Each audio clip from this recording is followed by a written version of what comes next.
You know the old adage of good things happen in threes? I'm hoping that's the case with this. We are going to go through the newest incarnation of the B.A.T figure for the Classified series, number 60, the Crimson B.A.T.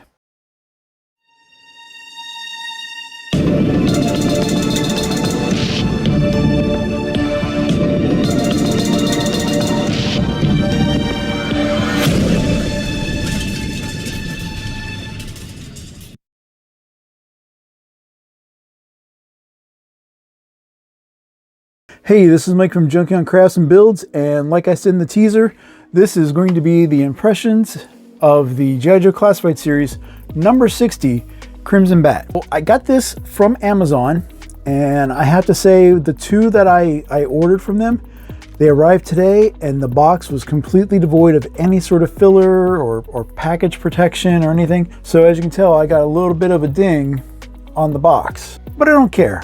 I don't keep the boxes. Let's go ahead and start going through stuff. We have the windowless packaging here that we're used to seeing at this point, but this is a really, really nice bit of artwork right here. Cyber world of, with this B.A.T, and it's really cool looking. I like how the head is deconstructed a little bit so you can get inside, and pretty cool. And we also have this little image down here of the B.A.T. And as you can see, it wraps around the side of it here, which is different from the CoverGirl impressions I just went through, where it was just a reprint of that front image just kind of zoomed in. But this one wraps around, and it has this little bit of like a reflective sheen to the package here by the cables and such. So there's a little bit of a shine, like a little metallic foil shine on this box. So that's kind of neat. We go in the back here, and we have the renders showing the figure. They now start showing the height of the figure, as well as all the accessories that should be included that they normally have here on the side, as you can tell. And again, it's number 60, 60 on the top, words on the bottom. That's the package. Why don't we just go ahead and see what's inside. So out of the box, we have, as you can tell, they're starting to put everything into these little cardboard footlocker packages. Number 60 across the top. There's that. Now, like I was saying, this is strictly another repaint of the B.A.T mold we've received twice before. As you can tell through the accessories, what we have here is similar to what was received in version 1 of the B.A.T, meaning we have 2 chest plates and 1 alternate head. We did not receive an alternate head with the Python Patrol B.A.T. Believe we only received 1 plate for the chest. But let's go through this stuff because I never actually did an impressions of either B.A.T before, so let's go ahead and go through this quickly. First look at here is the backpack. It is exactly the same as the first two. Got a little bit of sculpting across here. This is painted a darkish red, not as dark as the Python Patrol B.A.Ts, and the version 1 B.A.T had the hoses here all in black. Still got the same sculpt. It has the same ports to hold the other accessories, which we will look at right now. So we have first off the laser attachment, same sculpt, no paint, but we do have an opening for a blast effect, and that'll go into the backpack or one of the 2 arms. We have the blowtorch, flamethrower attachment, all the same stuff we've seen, and we have the claw. Again, just straight black plastic. The alternate head is the same as version 1, only, of course, molded in red plastic. We've got silver deco across here, as well as black where the exposed damaged portions are. This one, I'll have to check and see if my other B.A.T is the same way, but you can tell like there's a little bit of paint, or it's supposed to be like that to show similar to what the image on the front of the box looked like with the eye. There's a little bit of paint bleed over along the sides here. This side's somewhat clean. This one, not so much. Got a little bit of like overspray here, as well as a little bit of silver on this side. On the front faceplate that's damaged, doesn't look too bad, but you can tell we got a little bit of overspray here on the forehead as well. So QC is questionable. Now we have these 2 plates, and this time around we have some Tampograph decal information on here. So Model 3 VR 2022 looks nice enough. It's actually straight, nice and clean for the Tampograph, just black painted over red plastic. And then the damage piece Looks like it's having the same tamper graft, only of course it's damaged to match the cutouts on this plate as well. Not bad for that part. I mean, at least they're trying to do a little bit of difference. That is what comes with the B.A.T. So let's go ahead and look at the figure next. And here we have the Crimson B.A.T out of his box and packaging and everything. And I did forget one accessory that it came with, so let me address that now. Is he also comes with his handgun, exactly as the past two iterations have. And again, it's just hard black plastic. I apologize for that. Let's get to the figure. And I'm gonna tell you right now, as we go through this mold is having some QC challenges. At least this copy I have. I haven't opened my other copy yet, so I could be batting 50%. Insert joke here. So, and as you can see, just by touching this guy, the first thing you might notice is his head and neck, at least on this copy, is a little looser than expected. I haven't had this loose or this free with its tolerance. First off, the deco. The primary color and mold for this is this red plastic. It has a little bit of a gloss to it. We do have some different shades of red across the top here with the shoulder border and across the chest, and down here on these leg pieces we do have a different color. Then we have black plastic here for the arms, the neck collar, and then a simplified paint scheme compared to the other iterations of this.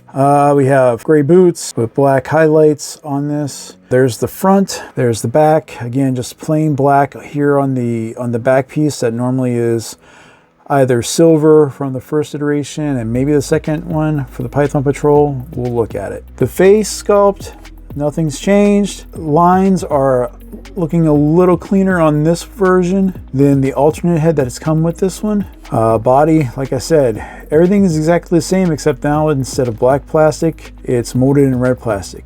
The articulation of this guy, the head can look up that far, can look down really far, a little bit of a confused look, and just so we can see, it's a small double ball peg, the bottom neck and to the top. Put that back on. Shoulders, try to get up to the T-pose, bicep swivel, double jointed elbows. Now this side appears to be toleranced okay, but as you can tell, I have a little bit of a QC gap here on this arm. Oh, we have this little crimson guard tamper graph on this shoulder here. And I forgot to mention the red paint here on the buckles going through the shoulder. This side, we have the Cobra symbol tamper graft. Now this one, my copy here, the elbows on this guy are super loose tolerance wise.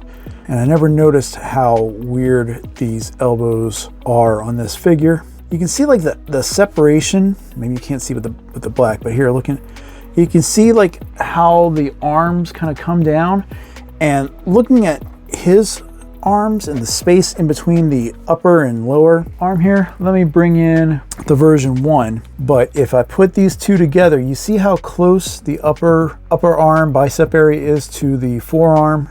See how close that is? And then look at the gap we have here on this figure, on this iteration. It's definitely something that once you see it, you can't unsee it. Go down here, ab crunch, go that far, back that far. We have rotation at the waist. We have a little bit of a side pivot here or side tilt. Hips. So again, this could be mold degradation or just this copy, but you can see this big gap here. I've been trying to push that up and in. I might have to heat this guy up and maybe reset the leg. There have been some videos, but that gentleman's video, his 3 B.A.Ts arrived and his legs were actually off inside package. That's something to be aware of. Again, mine, like I said, we're not off in the box, but you can tell this one side, this drop hip can come down real easy. But he can kick up to there, he can go back to there. Our thigh swivel is a little tight, shocking compared to everything else being so loose on this guy, but we do have a thigh swivel. All right, this one's just hindered because of the molded holster that's going to the belt. We have pinless double jointed knees, which have no problem going up. Let's see how this side is. Yeah, the tolerance is a little loose, but not horrible to where like he's going to take a shelf dive. Hopefully not. We have a boot swivel on both. We have ankles that go up to there, down to there. We have a pivot, but these do feel a little loose as well. So before I put him anywhere, I'm going to put a little kiki onto these joints and maybe at the joints here at the forearms just to tighten them up a little bit. Yeah, there's, to me, with this copy, and I will bring out the second copy for the final impressions and run through it off camera just to see if it's just this figure itself. So that's Articulation. Let's get them geared up. And here we are, all geared up, and all three versions of this bat in front of you here. We have, of course, the first version, the Python Patrol Target exclusive from last year, and now the Crimson Bat. Again, you're getting more of the same, but there are some variances between each one. It's mainly deco. But all in all, you're getting more of the same. With this mold, the common thing I have a bit of a pill with is, to me, the feet seem really small. So, but that's a little nitpick on my end. So that's the differences between the three with the insides at the chest. And I don't have a bio. I didn't do it this time, guys. I apologize. If you want me to, I will do a supplemental video with the history of the bats. It's just been really busy and haven't had much time. But that's the differences between them. Like I said, it's mainly just how the deco looks. So, final impressions of the G.I. Joe Classified Series number 60 Crimson Bat. So I have him here with the rest of the brothers Tomax and Zaymot right next to Cobra Commander, and we have our Crimson Guard.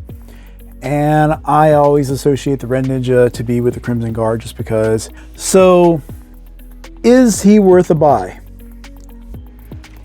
If you are army building and you need to have the variety and the numbers, I can see it. Just now that we've gone through this mold multiple times, I pulled out my second bat. The tolerances for the head is a little bit better. The arm, elbow joints are still a little loose in my opinion. The feet are a little better on that copy than the one I showed in the beginning part of this impressions video. So the deco's nice. There are some QC issues with the paint, but we've experienced a lot worse with the Python Patrol series of figures, especially the bat, because all that yellow was just kind of slathered on. Of the paint schemes, this guy is right behind the first version of the bat. I think the deco and the application of that deco was the best on the first version. This one, like I said, it's not bad. The tampografts on the chest plate are really nice. They're clean, they're crisp, and it looks really cool with the battle damage version. I did notice on my second with the eye, it is red and then a little black circle and then red again. So I believe they are trying to simulate that image on the front of the box in regards to how the eye is built. So I'm going to have these two. I'm not going more than two. If you were going to customize or kit bash anything and you didn't grab any of the Python bats whenever they were on clearance for like 11 bucks. So this guy, yeah, I mean, if you want him, I'd say get him. Is he needed? Only if you are really into the Crimson Guard. I'm happy with this grouping I have right here. I feel it's a very elite group. With my two guards, my ninja, they would be the bodyguards and enforcers for Tomax and Zaymot. So this is complete for me. And that's really all I have to say about it. If you're in the redecos, they're going to be here, and this is just another example of it. As always, there are other Facebook groups that I participate in, and you can always get my opinion and some other great collectors every Thursday on the Figure Action Podcast. Go through news, we go through just what's going on in the collecting world, our impressions of figures, lots of content, lots of interesting conversations. I hope you join in with us at some point, get into the chat. If you get your figure, I hope you enjoy it, and I'll catch you guys later.